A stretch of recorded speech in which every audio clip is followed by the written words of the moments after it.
The word that springs to mind with Tom Clancy's The Division is, funnily enough, divisive.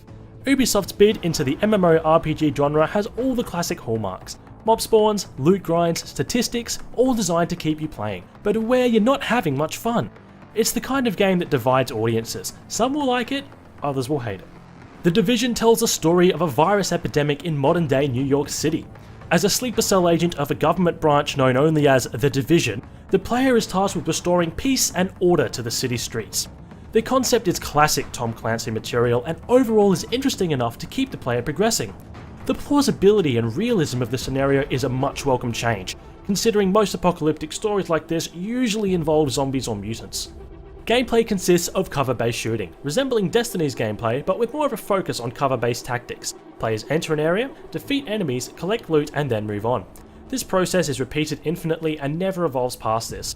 The game does attempt to switch things up by introducing different enemy types, but overall it felt very monotonous.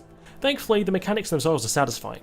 Combat is number-based damage, meaning enemies scale with gears and levels. While this means fights can feel tedious, it also forces you to actually think about them. Successful players approach gunfights with a very tactical mindset. The controls for combat are intuitive and easy, making execution straightforward, and since competent controls are imperative to success in this kind of game, it is very relieving to see them work. This does, however, introduce a negative point. The game should be played with friends. It isn't necessary, but the tactics that make combat enjoyable are only possible with multiple people. One gameplay feature that does need mentioning is the Dark Zone. This is your PvP area, with players bumping into each other while searching for rare loot. The idea is that it's the same as PvE, but players are now included as possible targets. Killing another player drops their unextracted loot, allowing you to collect whatever they had before running for the hills. This does place a bounty on your head, making you a bigger target. This aspect of the game is what keeps you hooked. Mobs are tougher, smarter, and more deadly, creating a very satisfying challenge. The possibility of sudden, impromptu PvP combat is also interesting, adding tension and excitement. Unfortunately, as it stands though, it lacks direction. There is little context, no missions, no events.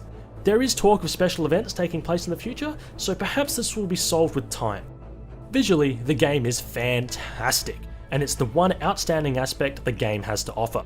Using the custom Snowdrop engine, the game renders, simulates, and lights the environment on a level very rarely seen.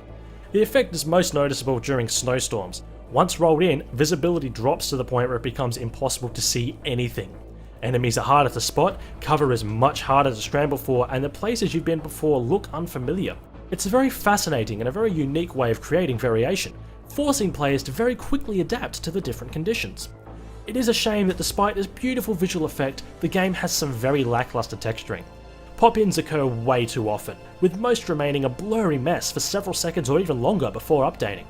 It reeks of very rushed development, and the result is a game that enchants you with a beautiful performance before tripping on stage and splitting its trousers. At the end of the day, everything rolled into one bundle makes this game sit in the enjoyed it basket. Despite the few issues, we definitely look forward to seeing what this game has in store for the future.